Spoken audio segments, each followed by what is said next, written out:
Good evening dear students. आज हम बात करेंगे करंट इलेक्ट्रिसिटी की, धारा वैद्युत की, जो कक्षा 10 और कक्षा 12 दोनों क्लास के बच्चों के लिए काफ़ी हेल्पफुल होगा। और बहुत सारे बच्चों को न्यूमेरिकल में इसकी प्रॉब्लम होती है, तो हम इसको बेसिक से लेके आगे लेके चलेंगे। तो आइए स्टार्टअप करते हैं फिजिक्स का भी, क्योंकि केमिस्ट्री का वीडियो जो है सॉल्यूशन कक्षा 12 वालों के लिए वो जल्दी भी पहुंच जाएगा, फिर आप इसको देख लीजिएगा। और इसका अगला जो होगा पार्ट वो फिर कल मिलेगा। आइए देखते हैं धारा वैद्युत को। तो नाम से आप समझ लीजिए धारा की बात कर रहे हैं, और हम जिस विद्युत की बात कर रहे हैं वो कैसा है, धारा से रिलेटेड है। तो अगर हम धारा विद्युत की बात करें तो हम इसको बोलते हैं करंट इलेक्ट्रिसिटी। अब यहाँ पर हमारी सीधी सीधी बात होगी कि जो धारा है वो किस तरह की धारा है। इससे पहले चलते हैं आवेश पर। अब बात ये होगी कि गुरुदेव आवेश क्या है। तो आवेश का सीधा सीधा मतलब यह होता है कि आवेश का काम है, तो हम ऐसे डायरेक्ट आवेश को नहीं कुछ कर सकते हैं। हम आवेश की उपस्थिति बता सकते हैं कि कहीं पर आवेश उपस्थित है कि नहीं है। जैसे अब अगर हम बात करें कि आवेश क्या है, तो ऐसे समझ लीजिए कि अगर हमारे पास कोई एक परमाणु दिया गया, कोई एक वस्तु दी गई है, कोई एक ऑब्जेक्ट दिया गया है, तो अगर वह क्या करता है, कुछ ऐसा व्यवहार करता है जिससे पता चले कि इसके पास क्या है, आवेश है। जैसे अगर हम एक पॉजिटिव चार्ज कोई पार्टिकल लेके जाए इसके पास, जिसके पास किसी प्रकार कोई चार्ज न हो, 3 प्लस हो 3 माइनस, और जो हमारा दूसरा है पॉजिटिव चार्ज है, तो इसके पास ले जाने पर इस पर कोई इफेक्ट नहीं पड़ेगा। इसलिए इफेक्ट नहीं पड़ेगा क्योंकि ये तो है चार्ज, बट ये चार्ज नहीं है, क्योंकि आपको पता है, ज्ञात है कि है, बट ये नहीं है। अगर इसका भी क्या हो जाए, ये जो एक पॉजिटिव कैंसिल हो जाए, ये न रहता, मतलब कोई ऐसा हमारे पास एटम होता है जिसमें 2 प्लस होते हैं और 3 माइनस होते हैं, तो हम कहते हैं नेगेटिव चार्ज है। तो जब पॉजिटिव चार्ज नेगेटिव चार्ज दोनों आपस में क्या करेंगे, अट्रैक्ट करेंगे। ये जो है इधर आना चाहेगा और ये जो है इधर जाना चाहेगा।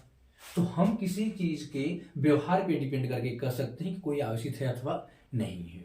तो आइए बात करते हैं कि जो ये आवेश उत्पन्न होते हैं इनका बस एक ही कारण होता है, क्योंकि मैंने कहा प्लस तो कहीं जा नहीं सकता, खास बात तो है, लेकिन मैंने बताया कि प्लस नहीं है मान लीजिए, तब ऐसा होगा। तो याद रखिएगा जो मूव करता है वो होता है इलेक्ट्रॉन। तो जो हमारे आवेश जाते हैं किसके फॉर्म में जाते हैं, इलेक्ट्रॉन के फॉर्म में जानते हैं। और दूसरी बात समझिए, हमारा कोई कोर्स नहीं है, हम सिंपल सा बोर्ड एग्जाम ले आए हैं, तो हम बहुत ज्यादा इसको डिटेल में या बहुत ज्यादा बड़े में जाने का प्रयास नहीं करेंगे। जिन चीजों की हमको ज्यादा जरूरत है उस पर बात करते हैं। तो जब बेटा इलेक्ट्रॉन कहीं से कहीं जाता है, तो बस ऐसे समझ लो जैसे हम कोई एक बॉटल ले लें, उस बॉटल की कुछ कैपेसिटी होगी, मान लो कि आधा लीटर का है, 1.2 लीटर का। तो अगर हम इसको 10 बार कहीं पे ले जाएंगे तो कितना आएगा, 2 बचे 10, 5 लीटर पानी ले जाएगा।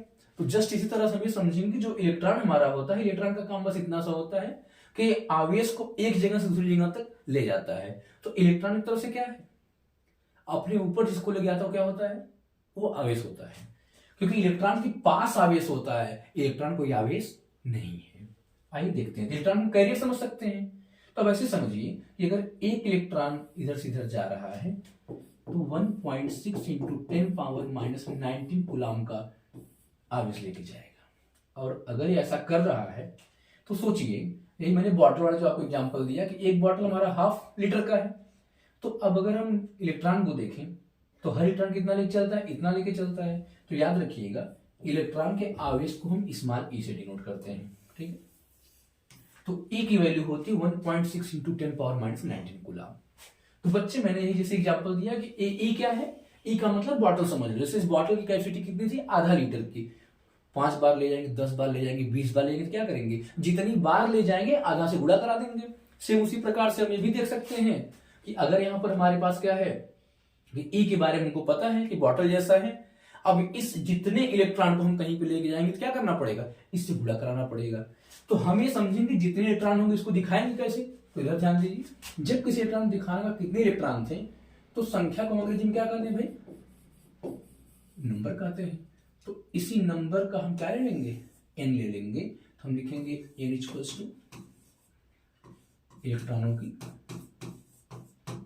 संख्या, ठीक बच्चा। इलेक्ट्रॉन संख्या को एन से दिखा दिए, ई से मैंने दिखाया कि हर इलेक्ट्रॉन पर उपस्थित आवेश। तो कितना हमारे पास उपस्थित हुआ, E = 1.6 into 10 power minus 19 coulomb. तो हमें देखेंगे ई की वैल्यू इतनी है। तो जो आवेश टोटल जाएगा वो कैसे जाएगा, तो याद रखिएगा जो कुल आवेश की मात्रा होती है उसको हम क्यू से दिखाते हैं। तो क्यू का आता है अमाउंट ऑफ चार्ज, आवेश की मात्रा। तो ध्यान से बात समझिएगा, आवेश की मात्रा, ठीक। तो अब ऐसे अगर हम समझे तो कुल कितना पानी गया तो इनको क्यों समझ सकते हैं। बॉटल का हमारा धारिता कंफर्म है कि कितना जाएगा, हाफ ऑफ द लीटर जाएगा, कितनी बार ले जाएंगे उसको देख लेंगे। तो जैसे हमने गुणा करा 10 बॉटल ले जाने पर, वैसे अगर हम इसको देखें तो हम यहाँ क्या लिख सकते हैं कि जो हमारा क्यू है इसके इक्वल जो वैल्यू आएगी वो क्या होगा, जितनी बार यहाँ पे बॉटल को हमने यूज किया था इसका मतलब कि जितने इलेक्ट्रॉन हमारे जाएंगे। अब एक बॉटल कितना पानी कंटेन कर रहा था, तो हमें देखेंगे हमारा एक इलेक्ट्रॉन कितना आवेश कंटेन कर रहा है, ई। तो हमारे पास एक फार्मूला बन के निकला ना, Q is equal to N into E. तो ध्यान से बात समझिए, Q बराबर N गुणे E। अब इससे क्या होगा कि अगर हमारे पास इलेक्ट्रॉनों की संख्या दी गई है और क्या दिया गया है, कुछ नहीं, बस आवेश के बारे में पूछ दिया गया, तो E का मान नहीं दिया जाएगा, ये याद रखिएगा। E का हमको कांस्टेंट याद रखना पड़ेगा। बात समझे नहीं समझे। चेंज क्या होगा, N चेंज होगा, Q चेंज होगा। तो याद रखिएगा किसी क्वेश्चन में अगर हमारे पास Q के बारे में वैल्यू दी गई है, N के बारे में पूछी गई है, तो सिंपल सी बात है अगर N के बारे में हमको वैल्यू पूछी गई है तो हम N की वैल्यू को नहीं रखेंगे, N को N छोड़ देंगे। जब N की वैल्यू निकालनी होगी तो E जाके नीचे क्या कर देगा, भाग कर लेगा, और हमारा नया फार्मूला जनरेट हो जाएगा N equals to Q upon E। ये कब काम करेगा, जब हमको N की वैल्यू पता करनी होगी, ठीक है। और जब Q की वैल्यू पता करनी होगी तो ऐसे कर देंगे। कोई डाउट है यहाँ तक, नहीं है ना। तो उम्मीद करते हैं आपको समझ में आ गया। अब इसके आगे हम बात करते हैं, तो बेटे आवेश के बारे में फिर समझ लो कि अगर आवेश की कुल मात्रा किसी क्वेश्चन में पूछा जाए तो इस प्रकार से करेंगे। चलिए इस फार्मूले को यूज करके कुछ क्वेश्चन पे बात करते हैं। आपके क्वेश्चन बैंक में कहीं न कहीं जरूर दिया होगा, आइए देखते हैं। इसको हम हटाते हैं, अगले चलते, ठीक। चलिए अभी हमने आपको बताया कि Q इक्वल टू N गुणे E या N equal to Q upon E। इस पर कुछ हम क्वेश्चन कर देखते हैं। एक क्वेश्चन जनरल सा आता है, खासकर बहुविकल्पी में आ जाता है अक्सर, या तो फिर अतलघुत्री प्रश्न में। वो क्या होता है, ध्यान दीजिए। तो हमारा जो क्वेश्चन होता है, क्वेश्चन को ऐसे लिख दिया जाता है, एक कूलाम आवेश में कितने इलेक्ट्रॉन होते हैं, क्या होते हैं, कितने इलेक्ट्रॉन होते हैं। तो जरा ध्यान समझिए, कितने इलेक्ट्रॉन होते हैं, अगर ऐसा हमको बात कहा गया है तो हम इसको समझेंगे कि ये बात ऐसी क्यों कही गई है।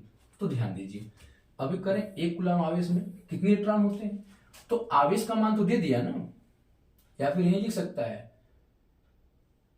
कि जो हमारा प्रत्येक आवेश होता है उसमें कितने इलेक्ट्रॉन होते हैं, या प्रति आवेश कितने इलेक्ट्रॉन होते हैं, या कितने इलेक्ट्रॉन में एक कूलाम आवेश होता है, ऐसा कुछ भी कहेगा तो याद रखिएगा हमारे पास आवेश दिया मतलब क्यों दिया है, ये का मान कितना हो गया, ये का मान हमारा हो गया 1 कूलाम।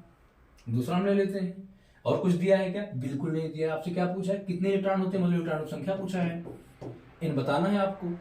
ई हमने बताया, हमेशा याद रखिए ई बराबर कितना, पीछे में बताया था 1.6 गुणा 10 की घात माइनस 19, ठीक है। अब अगर इसको सॉल्व करेंगे तो कैसे करेंगे, ध्यान दीजिएगा। तो हमको निकालना क्या, n, तभी हमने फार्मूला बताया, तो आप इसको यूज करिए डायरेक्ट। n इक्वल्स टू ई की वैल्यू क्या है 1, ई कितना है 1.6 इंटू 10 पावर माइनस 19। तो प्यारे बच्चों, हम जानते हैं कि सबसे पहले जब न्यूमेरिकल सॉल्व करते हैं, अब ये से बात ध्यान में, जितने न्यूमेरिकल लगाएंगे सिस्टमेटिक वे में चलेंगे। जैसे हमने कहा कि अगर पावर हमारे पास है तो सबसे पहले हम पावर को उठा के ऊपर ले जाएंगे। तो पावर बेटा नीचे से ऊपर या ऊपर से नीचे करते समय अपनी साइन चेंज कर लेता है, तो हो जाएगा 1/1.6 गुणे माइनस 19 था, ऊपर जाके प्लस 19, मतलब 10 की घात 19 हो जाएगा। 10 हटा लो, कट गया, ऐसे काट लो, कट गया, क्या बना, यहाँ 0 बढ़ गया। अब होगा 10/16, काट लो, कितना कटा, ये हो गया 5 दूनी 10, ये हो गया 8 दूनी 16, 5/8 हुआ ना, भाग दे दो, 8 से भागे दो बाबू 5 में, कितना आएगा, ध्यान देना। हम 8 पढ़ा 5 पढ़ेंगे, नहीं जाएगा, 0 पढ़ाएंगे, पॉइंट लगाएंगे, 1 0 मिला, 8 6 48, कितना बचा 2 20, 8 2 16, 4 बचा 40, 8 5 40। अब जरा ध्यान कितना है 0.625। हम क्या कह सकते हैं कि हमारा आंसर आएगा 0.625 इंटू 10 पावर 19 है, लिख लो 10 पावर 19। तो याद रखना स्टैंडर्ड फॉर्म में बदलने का तरीका जो है यही समझा देता हूं, ताकि दोबारा जब भी कभी न्यूमेरिकल लगाओगे तो ये प्रॉब्लम नहीं होगी, क्योंकि अक्सर तुम्हारे जो आंसर होते हैं ना वो बुक के आंसर से मिलते नहीं है, अब मिलने लगेंगे। ध्यान रखना, छोटा सा कॉन्सेप्ट बता रहा हूं बेटा। एक शॉर्टकट समस्या का निर्धारण करने के लिए आ गया है कि अगर हम लेफ्ट से राइट जाते हैं, याद रखना किसकी बात हो रही है, ये बात हो रही है पावर और पॉइंट की, कि दूसरे से कैसे रिलेटेड होते हैं। तो याद रखना अगर हम लेफ्ट से राइट जा रहे हैं, ठीक बेटा, तो लेफ्ट से राइट जाने पर हम 10 तो लिखेंगे ही, जितना हम लेफ्ट से राइट जाएंगे उतना पावर माइनस लगा के लिखेंगे। एग्जाम्पल जैसे मैं कहीं लिखा 0.0062। बस एक बात याद रखना कि पॉइंट से पहले एक नंबर जरूर होना चाहिए जो 1 से 9 तक के बीच का है। तो मतलब ऐसा नहीं पॉइंट चाहे याद लेके चले जाओ, तो इसका मतलब क्या हुआ, एक पॉइंट हमारा यहां से खिसकेगा जरूर, मगर कहां तक जा सकता है, बस 6 के बाद तक जा सकता है, तो हमारा पॉइंट यहां लगेगा। अब सोचो कि पॉइंट यहां खिसका तो अब हमारे पास क्या बनी वैल्यू 6.2 हो गई।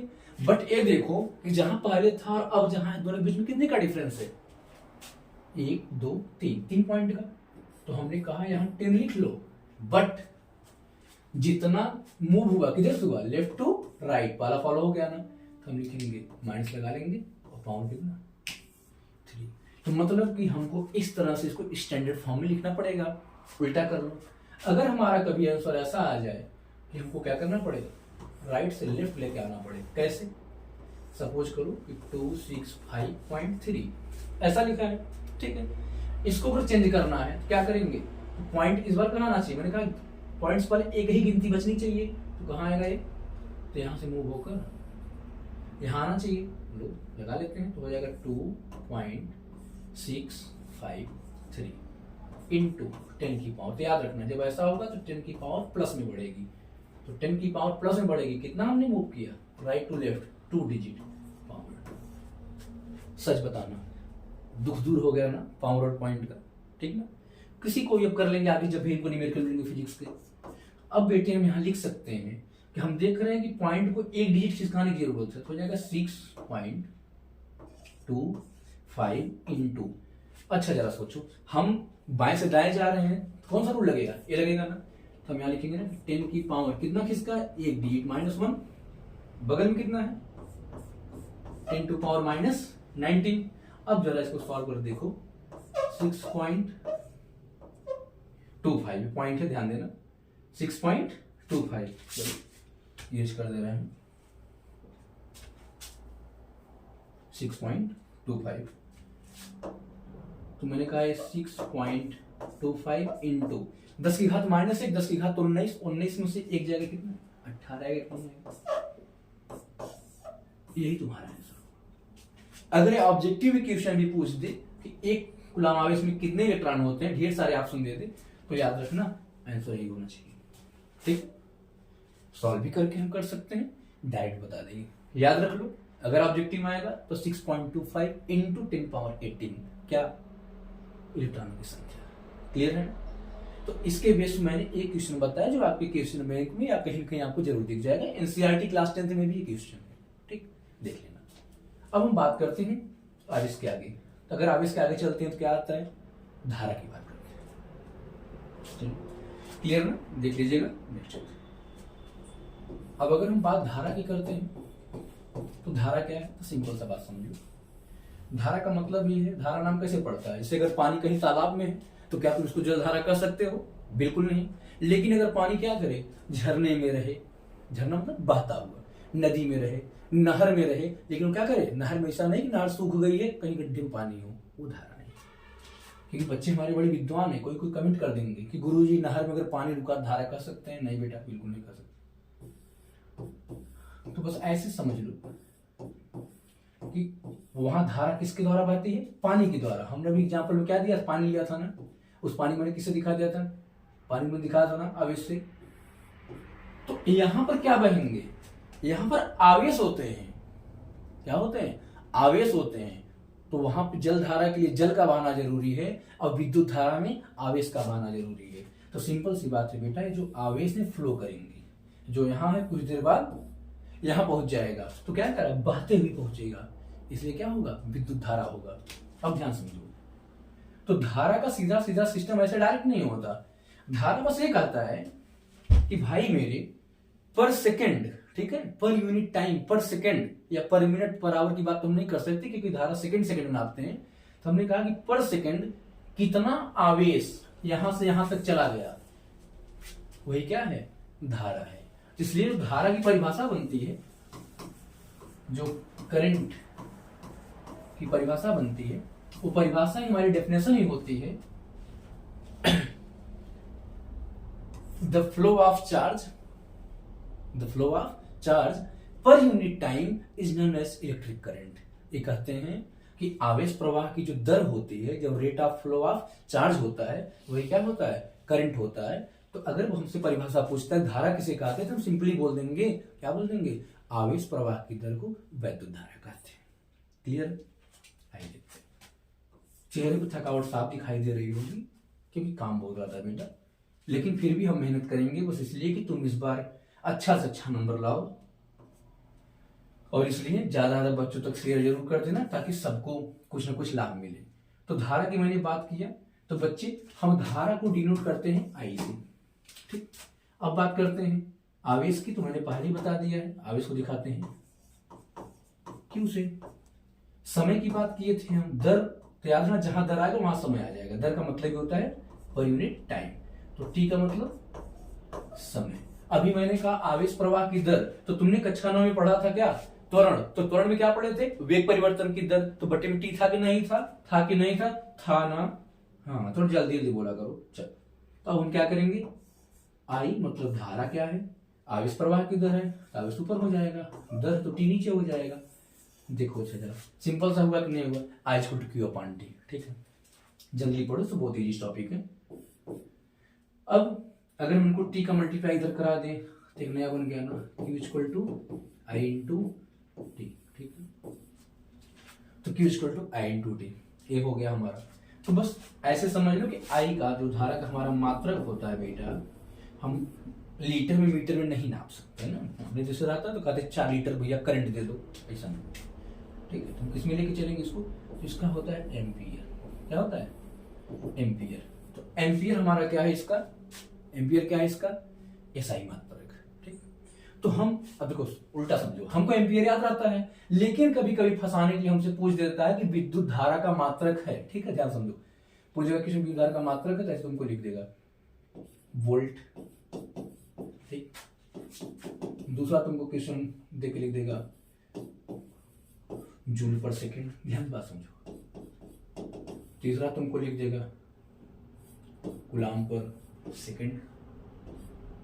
चौथा लिख देगा नॉन ऑफ दीज, इनमें से कोई नहीं।